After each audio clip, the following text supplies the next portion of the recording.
Welcome back, everybody, to the Loose and Groovy Baseball Show. I'm your host, Parker. With me, as usual, is Travis. We got a lot of exciting baseball to talk as we start to creep up on the end of the season and start to look forward to the playoffs. We got about 17 or 18 games left for each team, so it's going to get super exciting here. We got some fun segments to talk about today. And as usual, we're going to start with the This Day in History, where Travis will be asking me a question. Um, Travis, the floor is yours. All right, thank you, Parker. Today is September 11th, and we're going back to 1985 today. Now, I definitely think you're going to get this one. I added in a bit of not a twist, but like something else just to make it a little more challenging. But yeah, here we go. We'll just get right into it. So, September 11th, 1985, this player became the career hit leader with his 4,192nd hit to break this guy's record. Oh, am I guessing the leader or the guy he broke? I want you to guess both. So guess the guy who broke the record and then guess the guy who held the record before he broke it. Okay. I'm gonna guess the guy that held the record before was Ty Cobb, Correct? and then I'm gonna guess the guy that broke it was Pete Rose. Double correct. Good job, You should Parker. That be is you should be in the Hall of Fame, by the way. I don't know what you think about that, but to be honest, I wish I could offer more insight on that whole situation. It is I honestly don't know enough about it. And to be honest, I don't know much about Pete Rose's career period. I mean, I know he was obviously one of the better hitters of all time.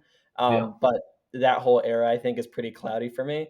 But if you like to talk just a little brief synopsis of why you think that, I'd love to hear it. Well, so my stance is if the question of whether he should get in is like is he good enough with like the betting and all that. So if he was to let's say he bet on his team to win. If I'm a fan watching and I'm a fan of the Reds, I want him to bet on his team to win because that means he's likely going to play harder. And now Yeah, let's look at the other end of it. Let's say he bet against his team, which obviously, if you're a fan of the team, you do not want no, one not of the really. best players on your team to bet against them or bet against Right. their own team. But if that's the case, and he's still putting up these crazy numbers and leading the league in hits, while he's, I guess I don't know who he bet on, which teams. I don't know the exact like logistics, but that's even more impressive because he wasn't trying for some of the games, or I don't know what his mindset was. Obviously, nobody really does besides him, but I think he definitely deserves another look at the Hall of Fame. Yeah, I think the betting thing is interesting because again, I don't really know, was it on his own team? And I also think it was when he was a manager, a bit, not just when he was playing. Okay, I didn't know that. It seems like a very weird situation that has a lot of missing details or Yeah, details that are kind of tiny or not like it's a very sticky web to untangle. So I don't know. I mean, he's still recognized, obviously, somewhat not a Hall of Famer, but yeah, still recognized as one of the better hitters of all time, regardless. But yeah, interesting stuff to think about. There's a lot of like crazy. A lot of the best hitters of all time in the MLB are have some controversy surrounding them with just Pete Rose, Barry Bonds, McGuire.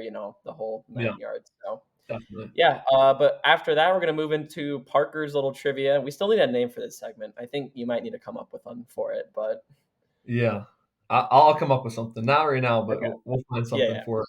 yeah. Okay, so my question, and we're gonna stick more with like recent, rather than what yours were with like 80s, 90s. Appreciate it. So this is so I want you to tell me the longest tenured to a single team among active players, and they have to be on that team now.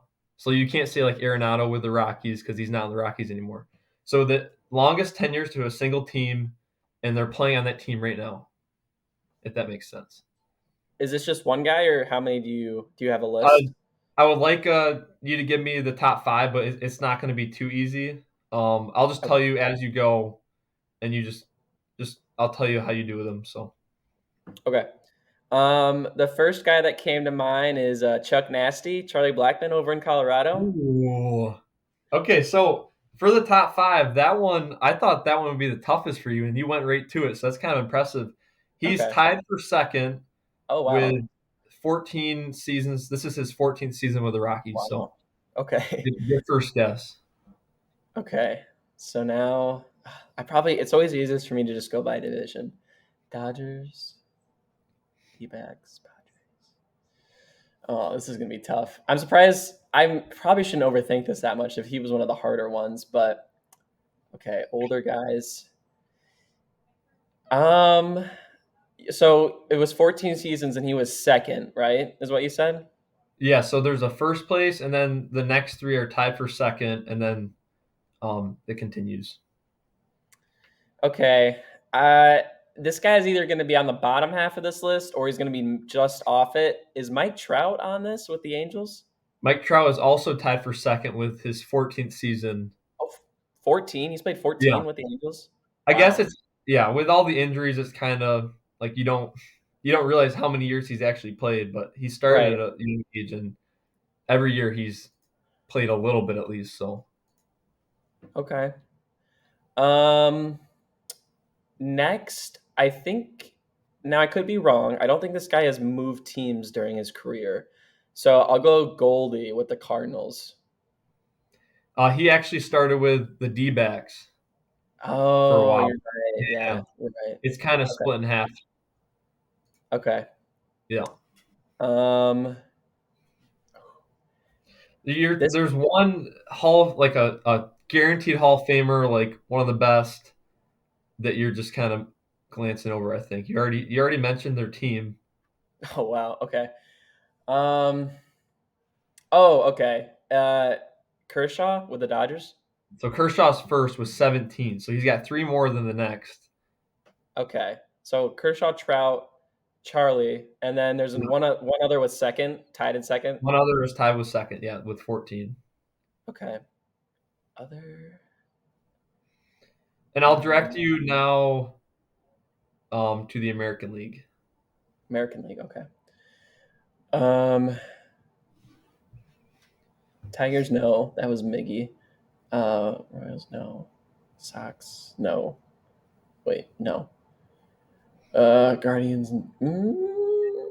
Ooh. Uh, I don't know. Just say it. I know what you're thinking. Just you can throw it out there. Okay, I was thinking Jose Ramirez from the Yeah. Guardians. So Oh, he's not one of the top five. He's just outside with 12. But yeah, I okay. wanted you to because he's still like near the top of the list. Yeah. I almost wanted to say Kyle Hendricks in Chicago. I thought that would have been a decent pull. I mean, he's been Um, at least 8 years. I know that.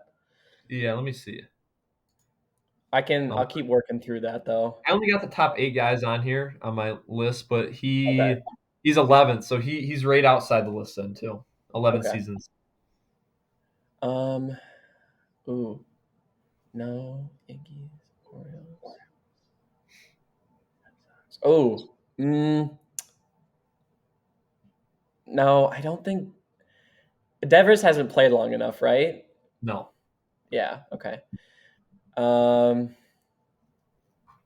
Why am I blinking? Red Sox, Blue Jays, and AL.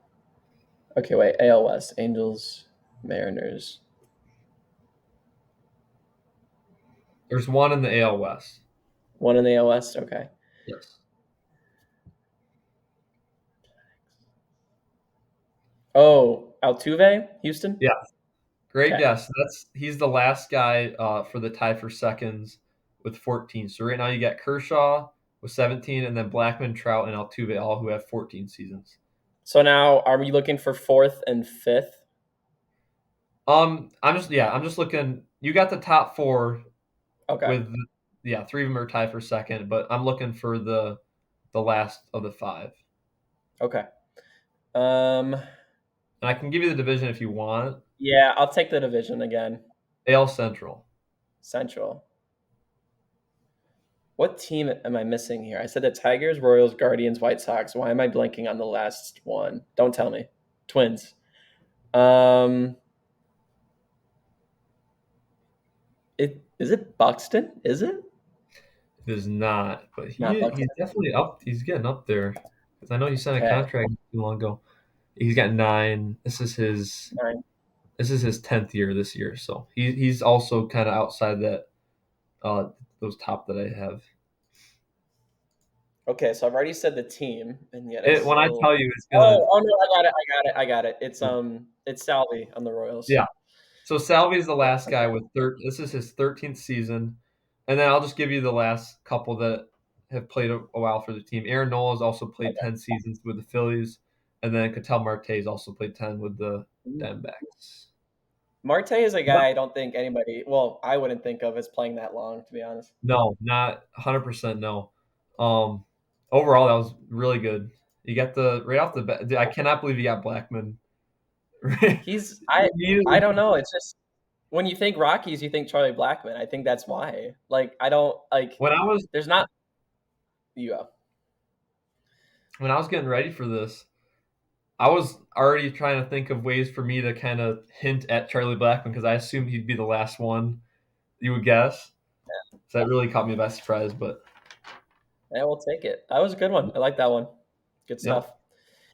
All right, so moving on now, we're gonna repeat as we've done the previous 2 weeks. We're gonna move into game of the week, one of my favorite segments for sure. Parker, you want to kick it off, or I know you're excited about yours, so I can let you go yeah. first if you want. Since I just went, you Okay. can get started. All right, that sounds good. So I'm gonna take a game that actually took place last night. One of the only games I really had a chance to sit down and watch this week, but I am taking advantage of the free MLB TV for students now.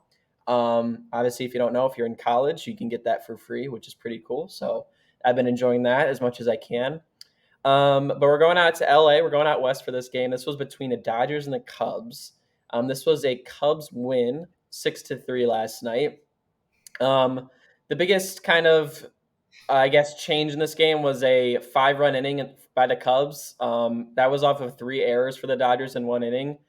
The catcher for the Dodgers, I think it's Barnes. He had an throwing error to first. Tommy Edman out in center had a throwing error to third, and then Kiki Hernandez or Kiki Hernandez. He had a fielding error at second also. So 3 errors led to the 5-run inning. Doubles or Suzuki had a hit, Horner had a double, then two other guys got on via the error. But yeah, it was a pretty interesting game. The main storyline going into this was the Japanese wealth of talent. So I think this was the second game in MLB history, is what it said, that had 4 Japanese-born players. All of them are studs too, which is just super Wow. cool.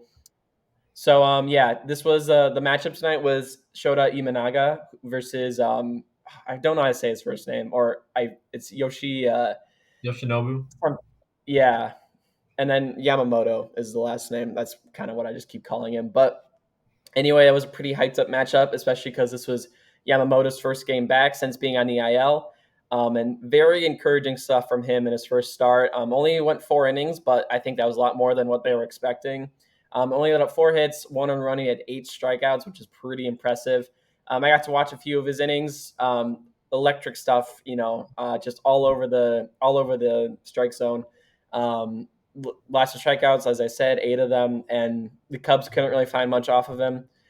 So just a very impressive start outing from him, and very encouraging for the Dodgers, who just can't seem to get away from the injury bug, especially on the starting rotation. So it was great to see him back and just performing at a very elite level. On the other side, Imanaga went 7 innings, 7 hits, 3 earned, 4K.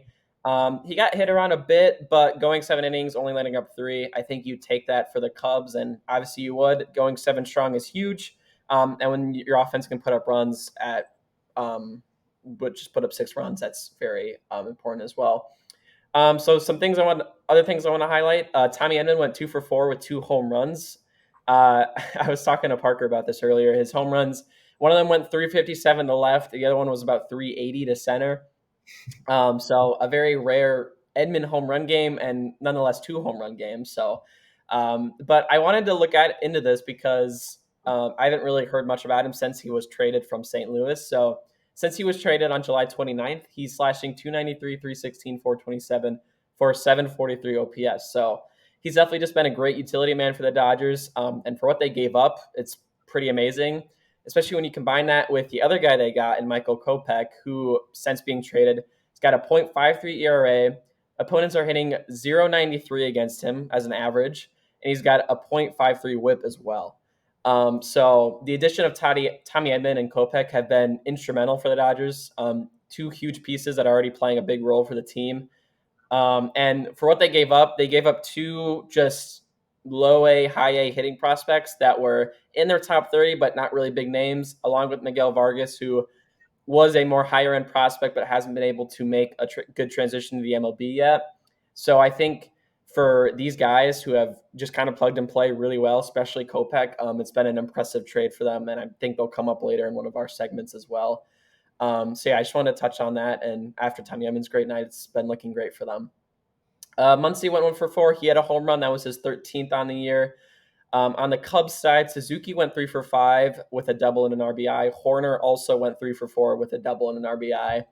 And then I also wanted to mention Pete Crow-Armstrong. It's been looking amazing out in center field for that guy. And now the bat is also starting to come around for him towards the second half of the season, which is just amazing for the Cubs. The defense on display last night, I mean, now we know why. I mean, we've always known why, but he's really showing why he's an 80 grade defensive player. He ran down two warning track shots that were both kind of in right center. Probably should have been Bellinger's ball, but I think he's covering 100 feet plus on these fly balls and just running and making a great catch. And then he also had a home run robbery off Max Muncy in the top of the ninth to close out the game. Definitely a catch of the year candidate. And I was on top of having a 2 for 4 night at the plate with RBI. So just a very electric player. He's got the glove, and once the hitting comes around consistently and we see that more, he's going to be a stud. And I can't wait to see him have a full kind of consistent year of playing time next year. So love to see it from him. And then something else I just want to point out is the Cubs. Now, we'll probably touch on them a bit later when we go over just where they're at in the standings. But watch out, they're coming. It might be a little too late with the Mets and the Braves kind of vying for that third spot.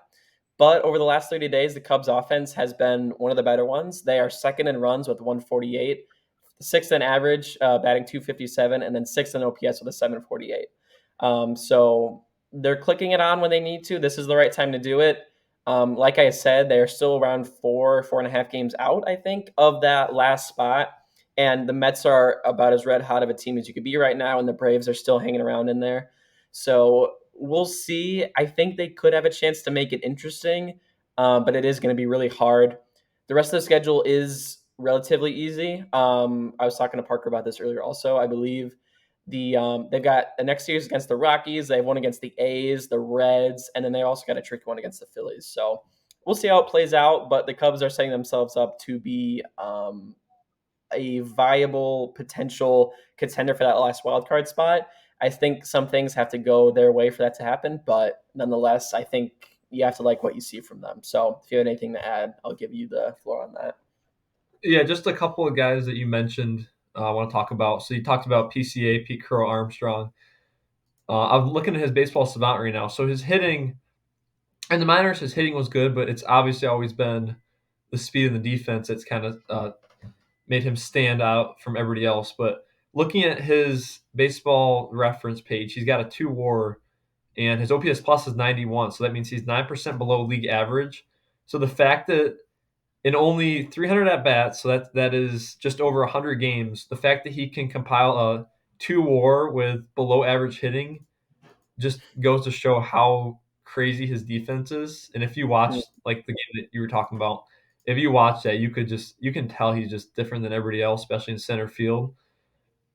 So that's super cool. And if you guys haven't seen, you definitely saw this, but when PCA was in the minors earlier this year, he got drilled with a pitch, and then the next pitch Oh my gosh, smoked that the is home such run. a fun, He pimped it, and he did the like he slammed his bat to the ground. So if you guys haven't seen that, check that out. That's awesome. So he's great got the video. energy too, which I think energy's some people might not think so, but that's like super important, especially for these young guys that are joining these clubs and hopefully making a playoff push. You want that type of like tenacity in the clubhouse. So Yep. um, he's got a bright future ahead of him. And then also with Yamamoto, you were talking about, kind of similar to what you were saying with the Dodgers. Their rotation's been super beat up, so getting him back is massive. And just looking at his numbers, I didn't realize how good he was before he went down because I feel like after that first start that he had in where'd they play the first series? Was it Japan? Korea, Korea. Korea. Yeah, so they had that Korea series. He had that one really bad start, and then everybody just got on him. They're like, "Oh, what a waste of money! $100 million or multi-$100 million contract." Everybody just trashing the Dodgers, and then he kind of got swept under the rug, especially with Imanaga performing like lights out at the beginning of the year. Oh, yeah. And then Mhm. Yamamoto went down, so he couldn't really prove himself as much. But he's actually in the time that he's played, he's got a 2.88 ERA with only 78 innings because he was injured, but 137 ERA plus with a 1.06 WHIP and 11 Ks per nine. So he's when he's been out there, he's been awesome. So I feel like he's starting to be a little underrated, but hopefully he can prove just how good he is in these last stretch of the season and then into the playoffs because we know we're going to see the Dodgers there. So that's also going to be fun to look out for in the future.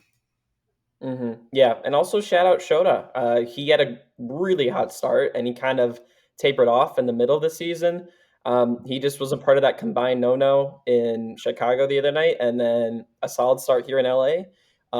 So good to see him find something again. He had a couple rough starts in the middle, like kind of dog days this summer, but I think he's found kind of a good rhythm again. So yeah. Yeah. All right, we're gonna move on to your game now.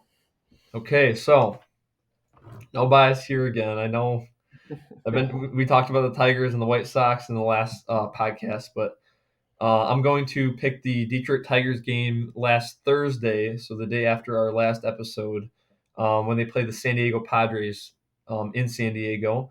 So this the pitching matchup, nothing flashy as my other matchups have not been. The pitching matchup, I guess maybe that's not what I'm chasing, but Casey Mize, his second start since returning from the IL.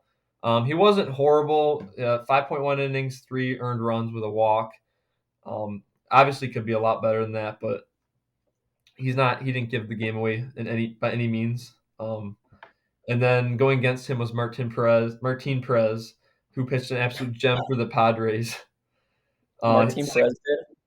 yeah, 6.1 innings, 5 hits, 1 walk, 5 strikeouts, and no earned runs. So he looks super dominant out there.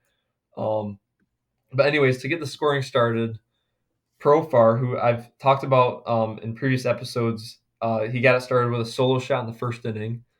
He's been instrumental to the Padres' success, especially with their most recent hot stretch of baseball.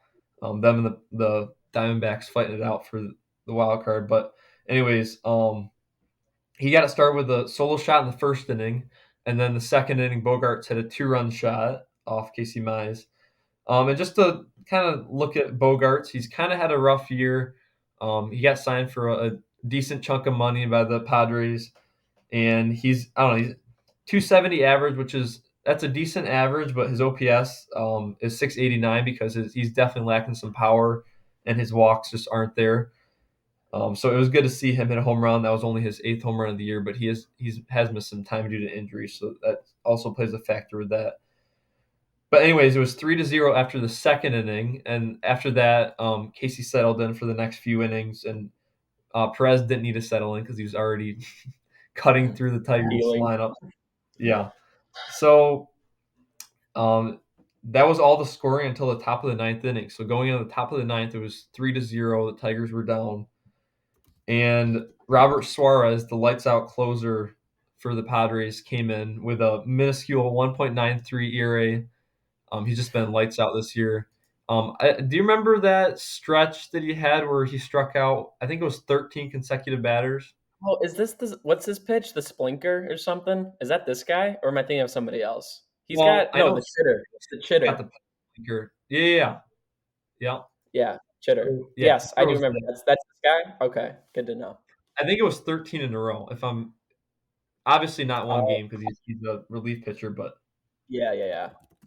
but that he's anyways. Overall, he's just a crazy good closer. So he comes in, and I'm just thinking the Tigers have absolutely no chance here. Might as well just turn the game off. Luckily, I did not turn the game off. Um, so Justin Henry Malloy, got a base hit to get it started, followed by a Jace Young walk, and then a Colt Keith walk. So that got the bases juiced, but there was one out, and then Kerry Carpenter ended up striking out for the second out. So we're looking at top of the ninth, bases loaded, 2 outs, and Parker Meadows steps up. He gets it to a full count, and then he smokes one of the opposite field, to give the Tigers a 4-3 lead with the grand slam. Just what my initial thought was, that's like a scenario when you're like a kid and you're thinking like, oh, ninth inning down three, it's always the grand slam. And like looking at all these games, you never see a grand slam when the team's down by three, like hardly ever. So Mm. that kind of Wasn't set it? this game. It was a full count too, wasn't it? Yeah, full count. Yeah, So that's that's the sweet. Tigers at 4-3. I mean, you can't be too greedy. I do wish it was in Detroit because it would have been a walk off, but that doesn't, not a huge deal. You got to take what you can get, I guess. Right, But right. anyways, just to go over his numbers, he's been huge for the Tigers recently, and the Tigers they've had the second best AL record since the All Star break, which was around the time they got called up. They're 27-21. In that time, he's had a 3.08 average with an 869 OPS, or 896. Sorry, 896 OPS since he's got called up. So he's just been massive for them. And then in the ninth inning, to come in and close it was Tyler Holton, who I was looking at I saw this graphic that said Tyler Holton's got either the best ERA or the second best since the start of last season, only with a minimum of like 150 innings. But this year his ERA is 2.29 in 82 innings. Um, Last year it was 2.11 in 85 innings. So he's just been amazing for the Tigers. So he came in Yeah, there and shut the door in the ninth inning. as I say, I'll add the career regular season. He's been in 127 games, 177 innings, and a 2.24 ERA and a sub one WHIP. So very impressive That's for sure. And I'll say this Um, too. yeah. The Tigers pitching coach Chris Fetter, when Holton got pulled up, um, I don't know if he got pulled up last season or at the end of the 22 season, but he had an over 7 ERA in the minors in like a decent sample size. To go Hmm. from that to being one of the best relief pitchers in the majors is absurd to me. So he also deserves credit, the pitching coach. Definitely a name you don't hear a lot. I feel like Tyler Holton, but yes, very impressive. Even when you brought that up to me for the first time, I was kind of like, wow. Yeah. By the way, so it's Jeremiah Estrada, by the way, who has the chitter, not Robert Oh, okay. Suarez. But still, yes, nonetheless, they're both pretty filthy. And then the Martin Perez comment made me laugh, so I wanted to look him up. So this guy's been in the league since 2012, and he's not going to be flashy. He's not going to throw gas, but he's going to give you like 150 innings of 4.4 Yeah. ERA, and you're going to be happy with it. And that's just how it's going to be. And then he's got this one outlier season in 2022 with Texas, Oh, 2.89 ERA, 196 innings. So yeah, but I just thought that was funny.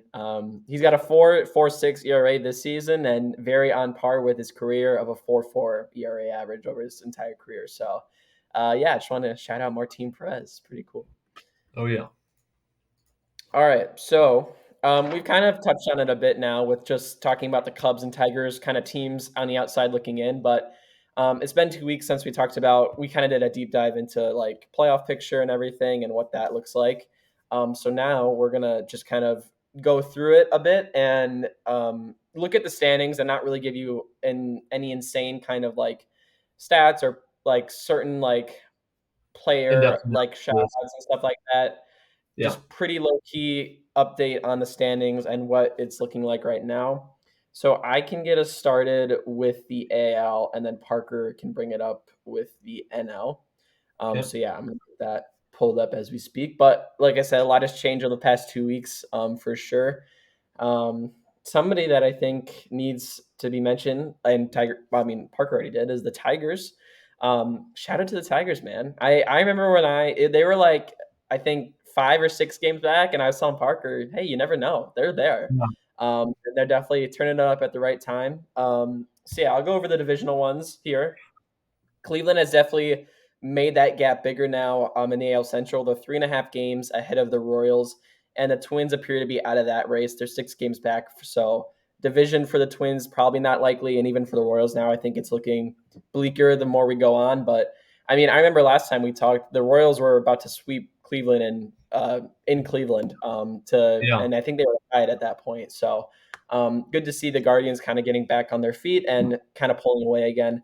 Royals did have a really bad stretch. I think they lost 7 in a row, so that definitely hurt yeah, them a lot. In terms of the AL East, still razor thin between the Yankees and the Orioles. Yankees do have the slight edge right now. They're a game up or a half game up on the Orioles. And then Boston is not going to be in the divisional race. They might be out of the wild card race too now, but I'll touch on that a little bit more also. And then Houston is just starting to run away with AL West, 4.5 up on Seattle. Seattle also probably out of the wild card, but maybe a long shot at the division, but I doubt it. But yeah, now let's look at the wild card standings. So the first wild card spot is going to go to the second place in the AL East, so either the Orioles or the Yankees. We'll just see how that ends up. And then as it stands right now, the two remaining teams in the AL Central in contention, the Royals and the Twins, occupy those last two spots. The Twins right now are on that third spot. And then going down, we have the Tigers, who are 3 games back. The Red Sox and Seattle are 4 games back. And then the Rays are 6 games back. But I don't think we need to include the Rays in that. So yeah, Tigers have been playing well. We did mention them. The Twins are also kind of here and there. They're hanging around. I keep kind of waiting for them to kind of fall apart and give up that spot, but they keep winning the games they need to win, and that's been very crucial for them. I think the Royals are about a lock for the wild card right now. I don't really see them dropping that to the Twins or any other team. yeah. I think it really is going to come down to the Twins, Tigers, and Boston for that last spot. Um, if I had to give the edge to anybody, it'd probably be the Twins. Um, 3 games is not super easy to come back from. The Tigers have narrowed the gap by 3 for sure over this past couple weeks. Um, it'll be close. I really don't know. Hard to tell, obviously. But if you want to add anything onto that, I'll let you do that now. Yeah, it is. I'll just add in on the wild card. I do agree with you though. I think the Guardians pretty much have the AL Central on locks, and as well as the Astros. It was kind of sad to see. We've talked about this before, but the Mariners fall off. And like you said, the Mariners are 4.5 back, and I don't see a world where the Astros lose that, especially this late in the year when they start to play their best ball. It seems every year. Looking at the wild card though, the Orioles, nobody's catching them, whether it's the Orioles or the Yankees, whoever. They kind of just keep getting swapped between those two. But Kansas City, that's also going to be tough for them to fall out. I know the Tigers play them 3 times, but they're 5.5 ahead of the next closest wildcard team, which is the Tigers. So I do think they're kind of a lock as well. But the Twins, you're right. It is very tough to come back from a 3 game. It's tough to lose a 3 game lead, especially this late in the year. But they have been scuffling. The Tigers have been hot. And I will say, I don't know if I mentioned this to you in person, but the Tigers are technically 4 games. They got to make 4 games up on the Twins because the Twins Oh have yeah, the head to head, which is mm, massive because that is big. obviously all the teams play the same number of games, 162. So if they finish with the same record, the Twins get the edge. So really 4 games back, but I guess we just got to see how it plays out. But it's definitely getting exciting over here in Michigan. One thing I got a notification on my phone. Bowden Francis of the Blue Jays is no hitting the Mets through 8 right now. Is he really? Isn't this Did the he? same guy that almost no hit the Angels? I think it is, Yeah. right? The ninth inning, he lost it. No way, dude. Yeah, he's got another one on the Mets right now, who's one of the better That teams in baseball it's currently. crazy. Currently. So we'll get a live rundown and see if he can Yeah, pull that out. Probably check that's back in like 10 minutes, awesome, see if he did it. I just want to give that a dude. shout out though. That's sweet. But Good yeah, pickup. yeah, I'll throw it over to you for the NO. Okay, so let's look at the divisional first. So starting out with the NL East. So we got the Phillies who are leading by a very healthy 8 games over the Braves and the Mets, who are tied for second place. So we know the Phillies are not going to be losing that, especially with their 8-2 record over the last 10. So they're red hot.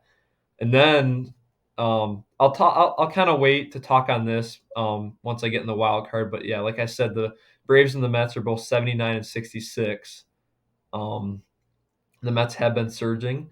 Looking now at the NL Central, that is also in almost lock for the Brewers to win 8.5 games with an 83 and 61 record.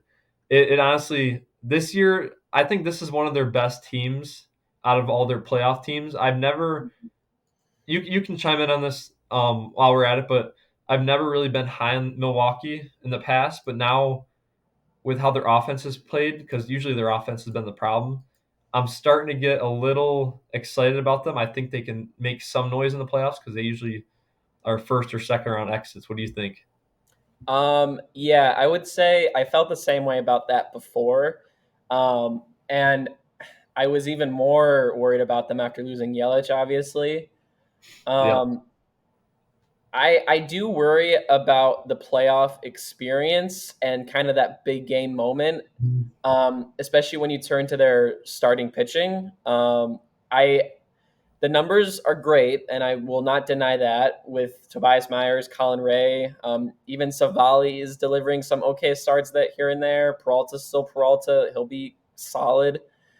I worry about that pedigree though, where it's like, okay, has Willie Adames been in these huge postseason moments, or William Contreras? And is Tobias Myers going to be good in a Game 3 start in the NLDS as he yeah, was in a regular season start in May?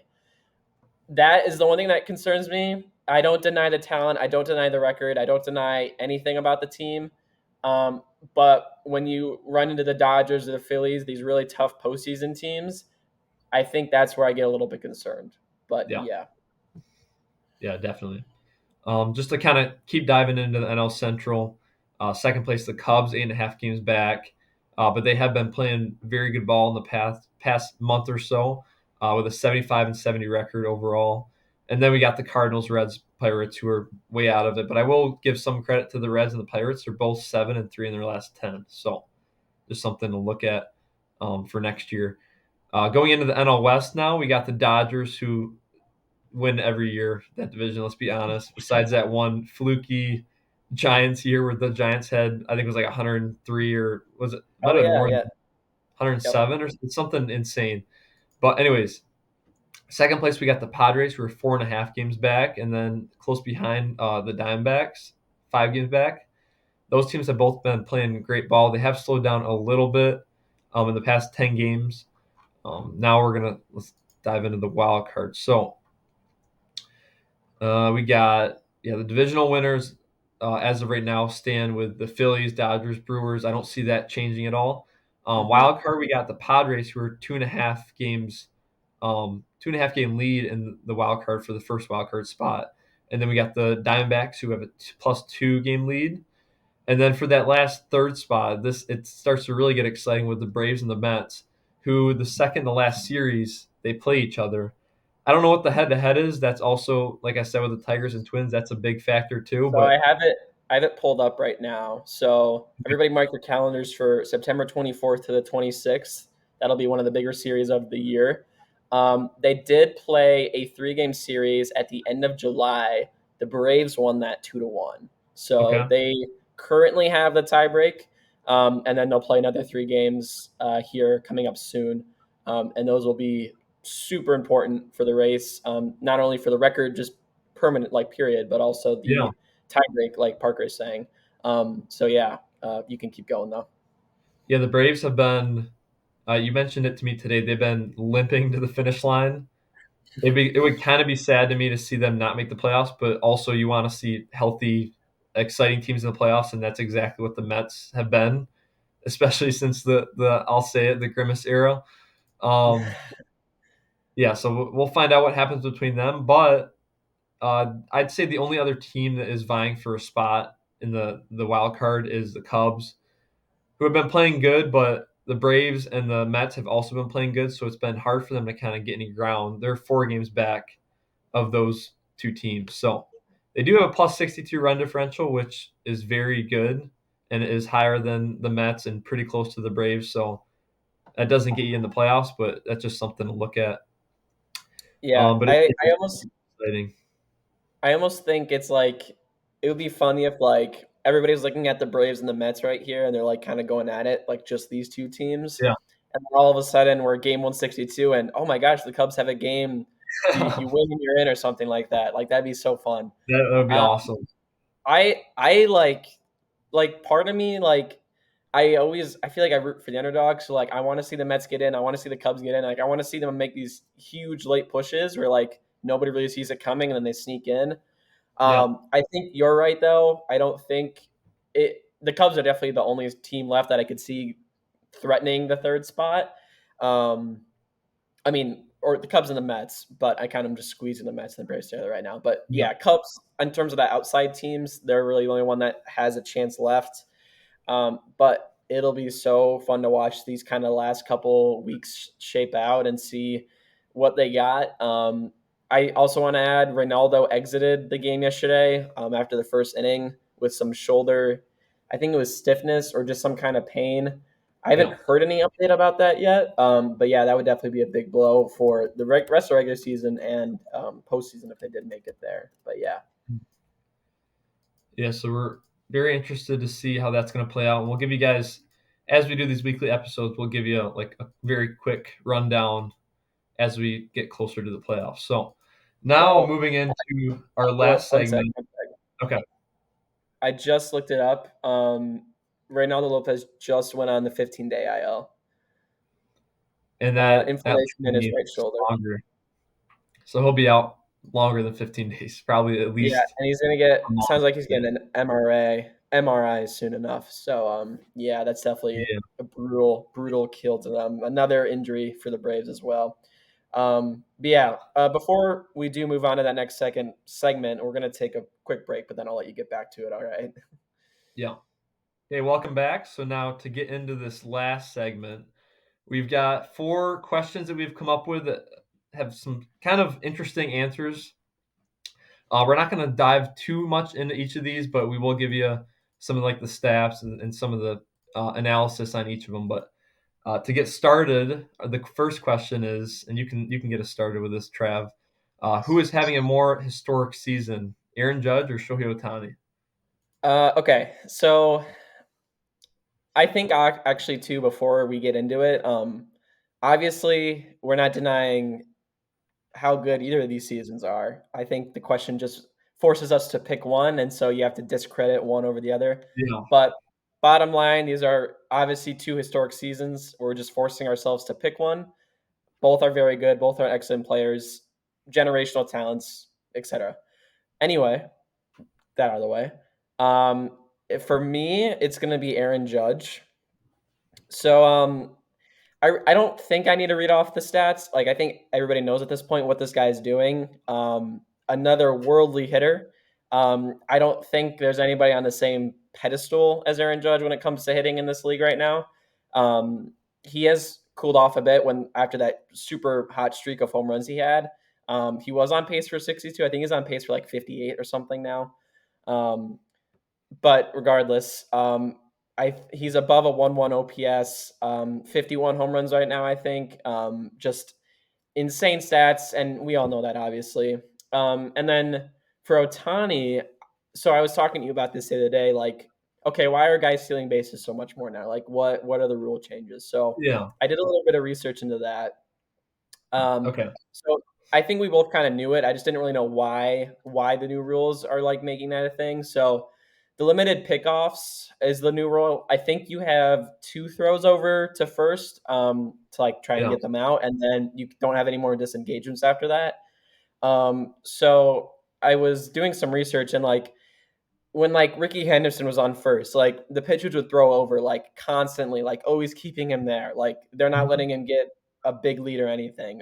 But now with the limited ones, these guys can get a much bigger lead, and they're not too worried about the pickoffs because, like I said, there's only two you get, and so it allows them to not. They can get that bigger gap, knowing like okay, they can't just keep throwing it at me.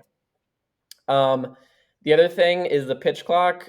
If the pitcher is running that down to the zero, the runner is going to know immediately, like they have to pitch it then. So they're going to be able to get a great jump because they can time it with that pitch clock, which is just another interesting dynamic to throw into there. And then also bigger bases has been brought up. It's not too much of a game changer as the other two, I would say, but it is probably worthy of bringing it up just because, bigger base, so easier to touch and reach and everything. So again, Otani, I think, is at 46, 47 right now, or I think 46, 47 for home run stolen base. People are saying, 50 50. Obviously, that's never been done before. 46, 47, or whatever he said has never been done before either. Um, but I think for me, stolen bases is a bit more of a not inflated stat, I would say, but we're seeing stolen bases more and more. So to me, that limits the 50 stolen bags. Like it limits the impact that is having for Otani. So I think I would give it to Judge more because okay, he's just an insane power that he's going to come up and smack the ball every time he sees it. And Otani, well, yes, is still doing something very similar to that. He's just not as good of a hitter in that retrospect. And I don't think the 50 stolen bases elevate his season above Judge's, if that makes sense. So I'll throw it over to you now, though, and we'll see or hear what you think. Yeah, I'm honestly I'm glad you went with Judge because it makes this more interesting. But I think I do have to go with Otani. Looking at Judge's numbers, he has been amazing.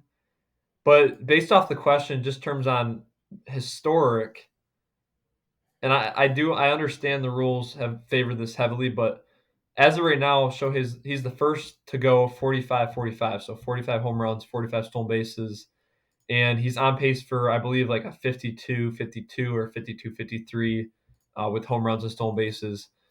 So that obviously if he's the first to have 45-45, he'd be the first for 50-50, which would be awesome. Because you never see even 40-40s anymore, so that'd be super cool. But um, kind of to add in with Otani, just kind of like external to baseball talk is so first of all, he signed that huge contract, which anybody who signs a big contract, you got to have some nerves. Like, are you going to perform?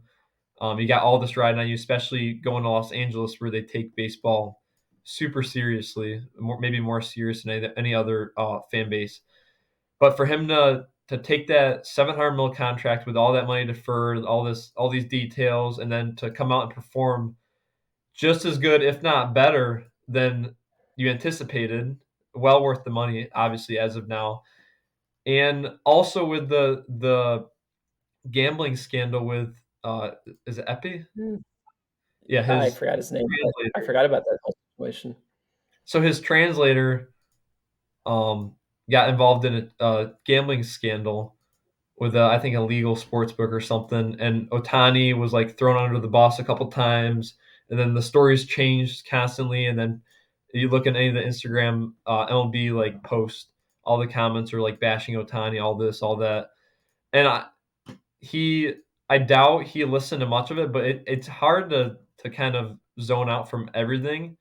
So for him to look past that and the contract and put up this type of season is I think that's been awesome. But like I said, not discrediting Aaron Judge, and I will throw this out there. I talked to you about this today. So now looking at the AL MVP race, and I think first of all to get this out of the way, I think Aaron Judge is a clear front runner. He's had an awesome season. He leads the MLB in WAR with 9.5 B WAR. But I will say I saw this today. If Aaron Judge played every game at Kauffman Stadium, he'd have 38 home runs. And if Bobby Witt played every game at Yankee Stadium, he would also have 38 home runs. So I thought that was super interesting with like the makeups of the ballparks. However, and this was your kind of rebuttal, you dove into the stats a little bit. Aaron Judge had a 212 WRC plus, and what that plus does is it factors in the ballpark. So it kind of no matter what the hitter is, it evens it out based off of where you play. So his is 212 for Judge. Bobby Witt's is 168. So that's a huge gap between them. So that tells you that Aaron Judge, none of it's a fluke. He's as good of a hitter as advertised. It just kind of shows how big of an impact in terms of home runs your ballpark can play. So I thought that was super interesting. But yeah, I'm gonna add one thing. You mentioned like the LA environment for Otani and like how that has been a challenge. I would counter with he was in Los Angeles last season too with the Angels. I know it's a little different, Dodgers versus Angels. There's a bit more of a pedigree there, yeah, but he's in the same place. And I would argue that New York is the hardest place to play baseball for anybody. If Judge is slumping, the fans will let him know. They don't care how good he's hitting. He'll get booed if he goes 0 for 4. I mean, not 0 for 4 just in one game, but consistently goes, is bad. They'll let yeah, him know. And I have a hard time seeing Dodgers fans kind of get on Otani for having a slump like that. So I think the environment thing is definitely leaning more towards Judge. But you had yeah, some good points there too. I just wanted to throw that in. yeah. But yes, uh, either way, two legendary players going at it. So yeah, good stuff. Okay, next question that we kind of picked up here. Nothing with stats, nothing that you can really measure this, just more what we've witnessed and seen. What is the hardest postseason environment? And I'll let you get us started on this.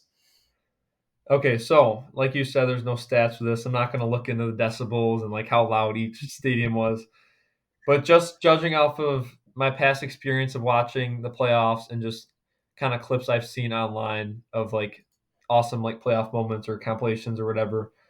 I have to go and I'm kind of guessing you're going to go this way too. I'd say the Phillies. So the Phillies have, first of all, their capacity is 43,000. Like I said, I'm not really going to dive into stats, but anyway, Citizens Bank Park. If you and it helps that the Phillies have been in the playoffs recently. Like it's hard to pick a team like, let's say, like the Tigers or the White Sox, who haven't really had much success to even get to the playoffs recently. So it's kind of hard to Yeah, poke at those teams right now. But anyways, I'll say one game that you need to look at, or anybody who's listening. Roy Halladay, first of all, rest in peace. He passed away. I don't know what year, but he had a phenomenal MLB career.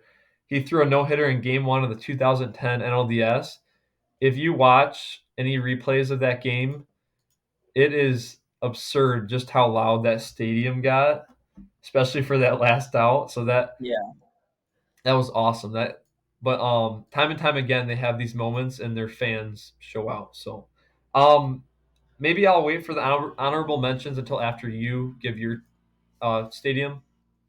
Yeah, I'll do the same thing. I'll do mine and then I'll throw out some honorable mentions also. But I also had Philly. I think another clip viewers or anybody listening could go look up is the last year's NL. Was it? I think it was the wild card against the Marlins. The Bryson Stott Grand Slam Yeah. with the AOK song as the walk up. That is electric. That is a very cool video to watch also. But yeah, I mean, I'll just, repeat kind of what you said. I mean, I'm an Eagles fan football, so I think maybe I'm a little biased, but like Philly sports fans are, some of the better ones, I think, in all of sports, whether that's good or bad. Like, I guess in terms of like, I'm saying like, a lot of people don't like Philly sports fans, but I don't think anybody can argue how passionate they are about their sports.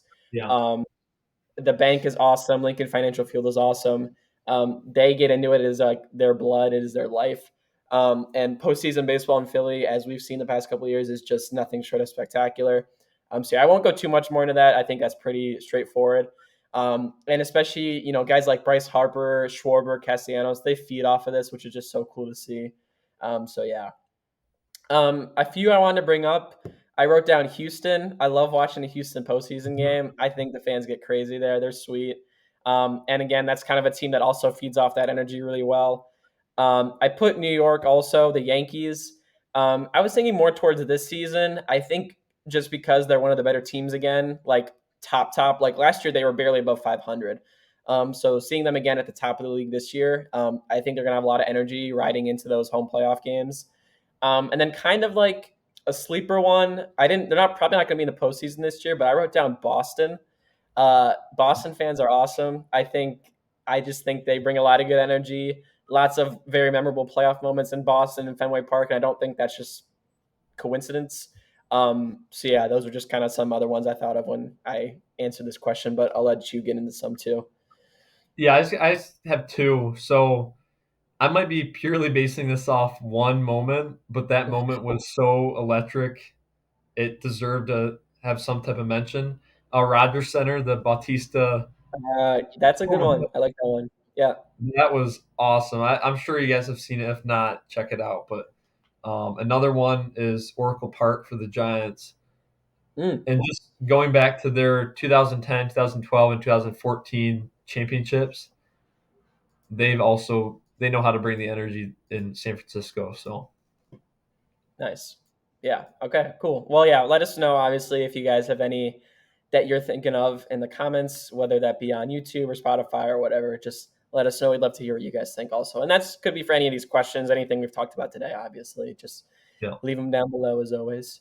All right. So, question three, the penultimate question, I guess. We're going to dive into some NLAL Rookie of the Year. Two very interesting races, I would say. And yeah, I guess we'll kick it off in the NL, Parker, if you want to get us going on that. yeah. Okay, so right now, if you're looking on social media or wherever you get your media, it's people are kind of considering it a two-man race between Paul Skeens and Jackson Merrill. I am gonna have to lean Paul Skeens. I won't even say lean. I think it's pretty heavily Paul Skeens. It does hurt a lot that he was pulled up so late in the year, but he's still pitched 120 innings. He's got 151 strikeouts, and he's got a .992 WHIP, which is crazy. Anything below one, especially for a rookie. And he had a lot of hype going into this year, and he has 100% lived up to it. He's 10-2 this year on a Pirates team that I believe is 7 or 8 games under 500. So that in itself is super impressive. That's a good point. Um, yeah, the 2.1 ERA with a 5.2 WAR. 5.2 WAR after only starting 20 games is ridiculous. His ERA plus is 200, so that means, according to those statistics, he's 100% above league average as a rookie. 11.3 strikeouts per nine and almost 5 strikeouts per walk. Just insane numbers. Um, Merrill has been great too, 3.8 WAR, 23 home runs. And the big argument, which it is hard to overlook this argument, and you might dig deeper into all of what I'm saying, but 141 games, so he's missed, what is that, like 2 games? He's hardly missed any games. He's played uh, time in, time out. He's provided for them, especially since All Star break. So he definitely deserves to get a ton of credit. However, the level that Paul Skeens has been at on a team that could really use a starting pitching, especially now. Um, like Jared Jones was out for a while. Mitch Keller is up and down a lot, but their future seems super exciting. And yeah, I think overall Skeens has been better. Yeah, so I mean, I was gonna say you pretty much like copy what I wrote down, it seems, and just, kind of uh it's like I'm on the exact same kind of track as you. Yeah, I also think it's Skeens, which is why it's kind of interesting. I texted you this before the episode that the sports books are actually favoring Merrill. From what that's I've heard, crazy. that sounds like it's because it's a lot harder for pitchers to win this award just because they're not as flashy as the hitters. The other thing to consider is Merrill's on the Padres, who have been one of the best teams in the second half, and they're making a very great push for the postseason. So that may lend the award to Merrill for simply that alone. And that's not to discredit anything he's done. He's been excellent, and he's still very young. But I mean, I'll hone in on all the things you said about Skeens. Literally drafted last season and called up this year, and he's already a Cy Young candidate, I think. Yeah, Um, a 2.1 ERA and 20 starts is amazing. And getting used to that kind of MLB workload, they're kind of slowing him down a little bit, but he's still not stopping. He's going about 5 to 6 innings in his starts now, which is still very impressive. And these are good quality starts as well. Still, And yeah, I mean, Skeens has just been mesmerizing. And again, not to discredit Merrill at all, he's had a great season also. But if you're telling me, rookie of the year, who is the guy that is brand new to this ball, like this team that he's on, and has made immediate impact the most, I would say Skeens, hands down.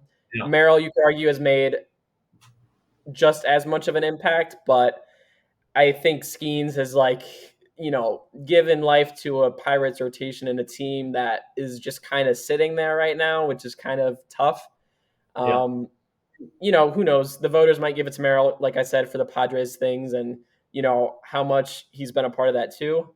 But I think if you look at it just purely off talent and numbers, I would give it to Skeens. So yeah. for All sure. right, so we'll jump over to the AL now. You can get The that AL, started. yeah, okay, I can go. The AL is also an interesting one. Some people think it's a two-horse race. Willie Abreu is getting thrown into this. It sounds like Parker's got a random poll here, so I'll be curious to see what he said with that one. But yeah, so I'll get into a bit of my argument. So my AL Rookie of the Year, as of right now, is Austin Wells. For those who don't know, this is the catcher of the Yankees. He got called up earlier this season, or I think so. Actually, I'm not actually 100% sure on that when he started playing. But anyway, I'll get into his numbers. He's slashing 252, 342 for 779 OPS. I guess I don't have his slugging in here. I must have missed that. But anyway, I think the impact Wells has had on this team is pretty incredible. And I guess this is kind of counteracting what I just said about Merrill, but the Yankees have been a two-headed monster for most of the season with Judge and Soto, and we've kind of touched on this a bit. But Wells has added a kind of new dynamic here where, okay, you have somebody else other than those two guys. And obviously the addition of Jazz Chisholm helped that too. But Wells has been great. I mean, the power is there. The consistency hitting as a catcher is there, which is pretty impressive for how young he is. The other thing is he's not a bad glove behind the plate either. He's top three in catcher framing run, which is just a metric used by Baseball Savant, and he's an above average blocker, and he's got about an average third time to second. So nothing crazy there, but generally speaking, he's an above average defensive catcher. And when you combine that with the remarkable hitting he's had this season, um, and like I said, the situation New York found themselves in, we're like, okay, man, we need like another good hitter here in this lineup. I don't really think you can give it to anybody else other than Wells. The other guy that is kind of the main consideration, I would say, is Colton Cowser in Baltimore, who's at a very respectable 241, 324, 432, and a 756 slash line this season. Another guy that's been very good, very solid. He's played 37 more games than Wells, which is why he's got, the more home runs, the more RBIs. And I think Cowser would still have more home runs, even if Wells played the same amount of games. Cowser's up to 20, I think, right now. And a lot could change in these last couple of weeks. If Cowser goes on a hot streak and he gets to 25 homers, maybe we say, okay, Cowser gets it. But I don't know. Wells is just a great story, and I love what he's doing in New York. It's hard not to root for him, and I think it is really close. And there's a lot of guys you could probably say, but I think I'd give it to Austin Wells. So I'll let you get into what you're going to Yeah, say now. yeah, I like that because I was talking to you earlier. I was debating Austin Wells. He kind of fell under the radar for me, but I kind of dove into his stats, and although they have been impressive, the 101 games, I don't know. I do have a cutoff, but I did. It's not a crazy poll. You did mention him already, but I am picking William Abreu. He does Oh, have okay. 15 games more than Austin Wells, as well as 50 more at bats. So I guess I don't know. It does get kind of hazy because Colton Cowser has played. Let's see, he has played 138 with about 100 more at bats. So that is a pretty decent margin there. But looking at William Abreu, 15 home runs, 55 RBIs, 264 average with a 494 slugging. So that's kind of where he sticks out. And that has ballooned his OPS to 823, which is the highest out of any AL rookie, with a 125 OPS plus. And although, yes, you're right with the team, Austin Wells has been that kind of him and Jazz have been. the backups to the Judge and Soto, especially when Judge and Soto have been struggling, because I know Judge has been struggling a little bit lately, but he has been huge to their success. However, Abreu, and I know we went through the standings and Boston's kind of slipping. Boston has been in the playoff picture all year, and without the rookie Willie Abreu, I don't think that they're even close to where they're at now. So he has made it. He has made Boston baseball a lot more fun to watch if you're a Boston fan. And I'll go into this too. In defense, in right field, looking at his baseball savant, we usually don't go into like these advanced stats, but this is my go-to for defensive statistics. His arm strength, he's in the 98th percentile, so just a couple guys are ahead of him in terms of arm strength. He's in the 92nd percentile in arm value and 89th percentile in range. So he's not just like an arm guy. And range is calculated by outs above average. Um, so I thought that was also impressive. And I know Austin Wells, his defense is good too, and Colton Cowser, his defense is kind of shaky, so he gets a leg up on him there. But yeah, I think I got to go with William Abreu of the Red Sox. Abreu has got a missile of an arm out in right field. It's impressive. Yeah, Yeah, I won't. Yeah, that's a totally fair. Um, I think he's definitely getting less attention than he probably deserves. I think if you ask any casual baseball fan, they'd be like, "Who?" And so, yeah, I appreciate the recognition for our boy there. But it'll be a very interesting last couple of weeks for both races, and as we see who might end up there. But yeah, with that, we're going to head into our last question. This is a good one too. This is going to be best trade deadline acquisitions thus far. Parker, I'll let you go first on this one. You can pick one. You can pick a couple. You can talk about however much in detail you want to go. But yeah, I'll let yeah, you get running with that. yeah. I'll give one. I'll give one hitter, and then I'll give one pitcher, and then I'll wait for the honorable mentions until you mention your guys. But I'm going to start Okay, off with, and I think it's pretty clear cut for who the main guy is. I'm going to go with Zach Eflin of the Orioles. The Orioles getting him after all the injuries they've had, and Corbin Burns kind of going through a pretty hefty slump recently. It's been absolutely massive for them. Just looking at his numbers ever since he got traded from Tampa, 38 innings, so he has not missed a start ever since getting acquired. 5-1 record with a 2.37 ERA. He started 6 games. His WHIP is 1.05 with 9 strikeouts per nine. So he's been absolutely amazing for them, and that's been massive, especially going into the playoffs. Um, I've always, I've never really seen Eflin as an ace or even a two, but I think he's 100% solidified himself as the two behind Corbin Burns. So I think that's pretty massive for them to throw him out there for game two of the ALDS or ALCS, hopefully, if they get there. But so that'll be exciting to see. Now, kind of rotating to the hitting side of things. And I talked about him in the first episode and kind of the energy he's brought, but I have to go with Jazz Chisholm. He missed some time due to, I believe, was it UCL injury, something with his elbow. that sounds right. Maybe I'm not sure. I think it was UCL. And clearly, UCL doesn't affect hitters nearly as much as pitchers. Pitchers, you'll be out for the whole year, but somehow he's back already. He's got 9 home runs and 15 RBIs in only 31 games, and he has a 300 batting average with a 567 slugging. So those home runs have really helped that slugging percentage out with a 910 OPS and a 151 OPS plus. And kind of similar to what you were saying with Austin Wells, he's provided that kind of insurance behind Aaron Judge and Juan Soto. So that's been absolutely massive for the Yankees. And I'm just excited to see what he can provide for them once the lights get brighter in the playoffs because he's definitely got a different. I think it's a good personality for baseball, but there's always been questions about his personality in the clubhouse and how he's going to react in New York. But I think he's molded kind of into the Yankees locker room. It seems according to like what the players have said about him and stuff. So yeah, I think that acquisition by Cashman was massive.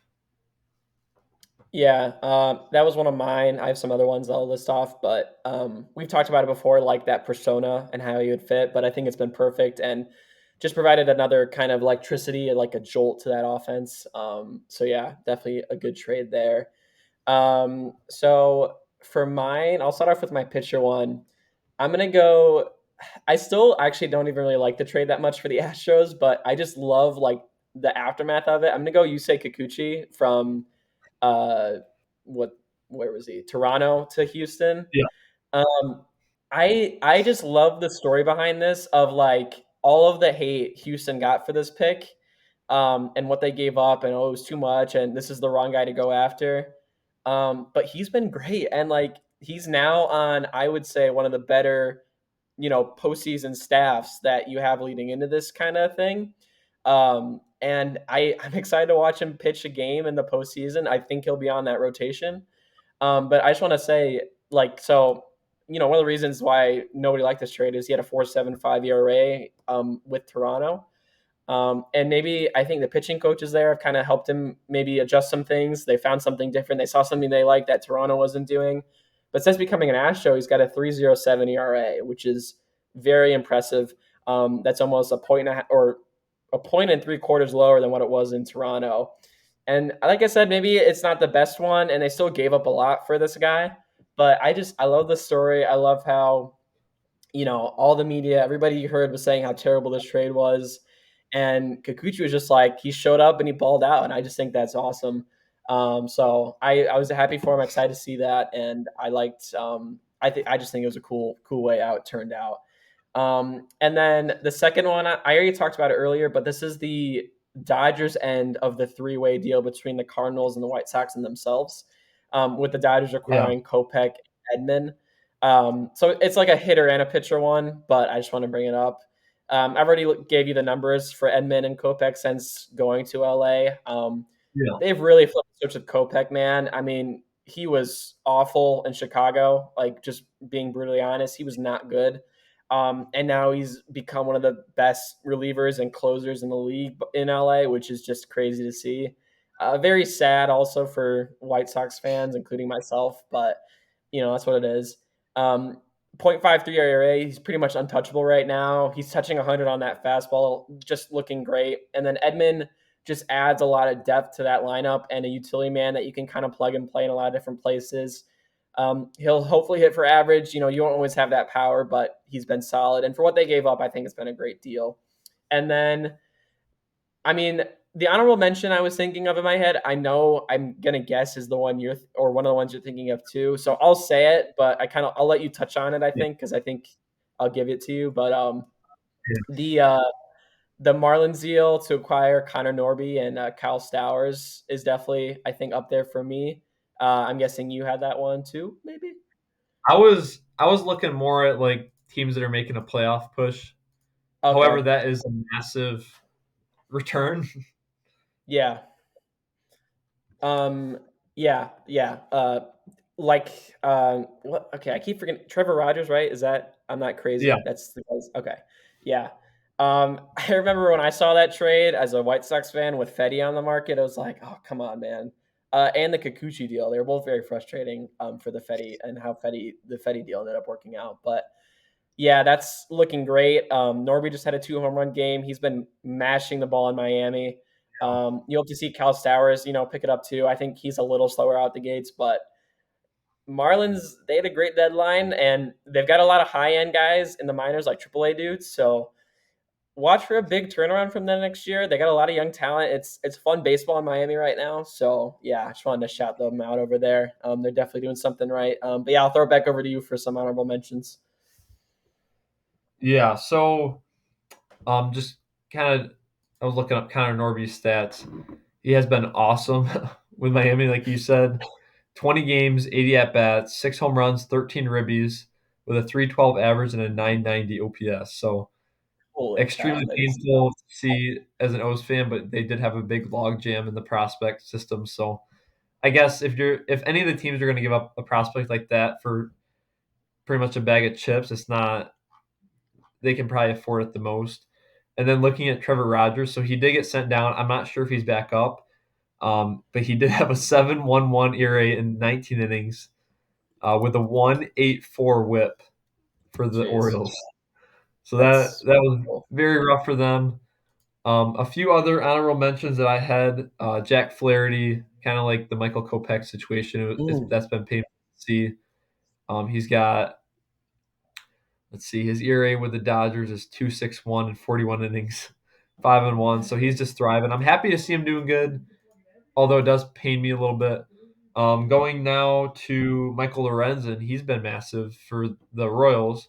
1.85 ERA with only 24 innings, so not as much innings as the other guys we mentioned. With a 1.151 um, WHIP, so he's also been pretty good. And then my last one I'm going to mention is Carlos Estevez. So he went from the Angels to the Phillies.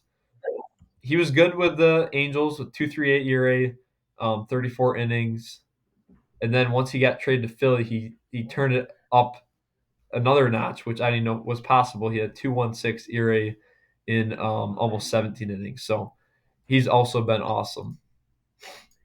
Yeah, I love Estevez is one of my boys. He's great.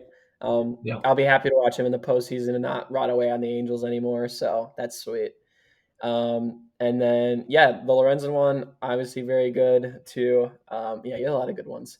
yeah, They're all I would say for the most part, a lot of these trades are actually working out pretty good for the buyers. Like I would yeah, say the Lane Thomas deal to the Guardians has not turned out the way they wanted, but that might be the only one that kind of comes to mind. Josh Bell's been hitting well. yeah. Kikuchi, um, Rosarina, I thought he was struggling, but I looked at his numbers: 122 OPS plus with the Mariners, so he's also been yeah, kind of doing good. So nobody's really hurt too much, I guess, other than the Trevor Rogers deal. But overall, beneficial for both sides. yes, for sure. But yeah, I mean, if we don't have anything else, that's going to be it for this week's episode. Kind of a bit more discussion based, a little less kind of just throwing numbers at you guys. Let us know if you guys like that more. We'd love to do more like these. I think those are probably more enjoyable, just good discussion overall, and they kind of it's just a little more fun, I think, and just good way to talk about baseball. It's kind of the best way to do it, obviously, as Yeah. discussion, I think, and just differing opinions and stuff like that. But yeah, we hope you guys enjoyed today's episode. Like I said, leave down any comments below, any things, any ideas, any just comments from today's episodes, discussion, stuff like that. We'll hit back at you as well. Social media, we're on Instagram, YouTube, TikTok. It's all just Loose and Groovy Baseball Show, so you can look us up there. And yeah, without that's going to be it. So we'll see you guys next week in the next episode. Yep. Thank you for watching.